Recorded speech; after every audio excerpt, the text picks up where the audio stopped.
Hi, I'm George Casey, and I'm at the RSM Technology Experience Center in Denver, talking to you today about the Key Influencers feature in Microsoft Power BI.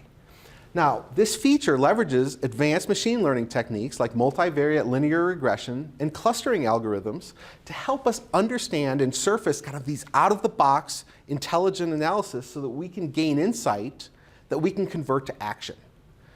Now, in this case, we're looking at a regression analysis where the dependent variable is the house sales price, with several independent variables that might help us predict that, such as kitchen quality, garage condition, or lot area. Now, with this control in our Power BI dashboard, I can understand how each of these variables can predict, or in this case, increase the average sales price. So we see kitchen quality, for example, is the highest. When it's excellent, we see the average of sales price increases by $159,000. Now, if I were to drill in a little on that, I can understand how does that vary by kitchen condition. So you see here, excellent is $325,000 average, whereas good is just over $200,000. We see that big ramp off, which we can understand intuitively, but here the data provides us exactly how much of a difference that makes.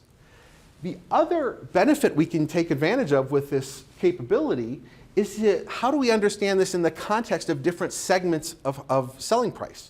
So here we see the system has created these clusters of 5 segments, each between, we'll say, 70 and 110 houses with different average selling prices. So if I were to go into segment 1 here, I first understand what are the characteristics that define the segment. In this case, this segment's defined where the kitchen quality is excellent and the overall quality is greater than a 7 on their scale. We see this segment then has a much higher, 180,000 units higher than the average selling price, and we see how important are kind of that kitchen quality to make up part of that segment. And conversely, if I drill down to the small segment, segment 5, we see this is defined when we have a lot area between 8,600 and 10,000 feet. Overall quality is less than or equal to 7, and overall quality is greater than 6. So we create that small range, and now we see a much closer to what our average overall segment. So the key in this kind of outcome and analysis is that I can very quickly, in a drag and drop format, create these quick insights, understand different influencers, and experience as I kind of interact with this, as opposed to seeing this just in a spreadsheet.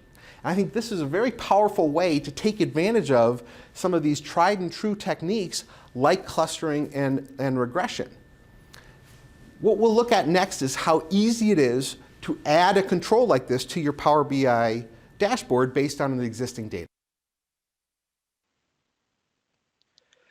So now we want to demonstrate just how easy it is to add that key influencers capability to your Power BI dashboard. So from your visualizations controls, you can select the key influencers control and click it, and it adds it right to your canvas. I'm just going to resize that. The next step is to identify what's your dependent variable. What's the variable you want to understand which other fields influence? And in this case, we knew it was the sale price. So I'll go ahead and select the sale price. And then from here, I can identify which influencer I think for my data set may be meaningful. So we knew we had kitchen quality. We'll select kitchen quality. We knew that lot area was relevant. And there is an overall quality that we wanted to understand. So here's my overall quality. And you see in real time that analysis is being run, and we're seeing kind of how that kitchen quality is excellent. It has a strong influence on sales price. Now that it's in my Power BI dashboard, the other thing I can do is add slicers that will control and allow me to subset or filter the data in a more interactive setting. So I'll go ahead and bring the slicer control into my canvas, and I'll slice, perhaps in this case, on building type. So now I have building type, and I can look at, for example, if I just looked at single family homes, how is that going to affect how kitchen quality affects? And I see it's a similar distribution, although the actual total price went down. If I were to deselect single family and perhaps look at duplex, I may see a slightly different result as it relates to overall quality. So all in all, we want to just demonstrate that this type of analysis and being able to quickly perform this regression and cluster is as simple as kind of dragging and dropping which fields are relevant and the controls that are appropriate for your analysis.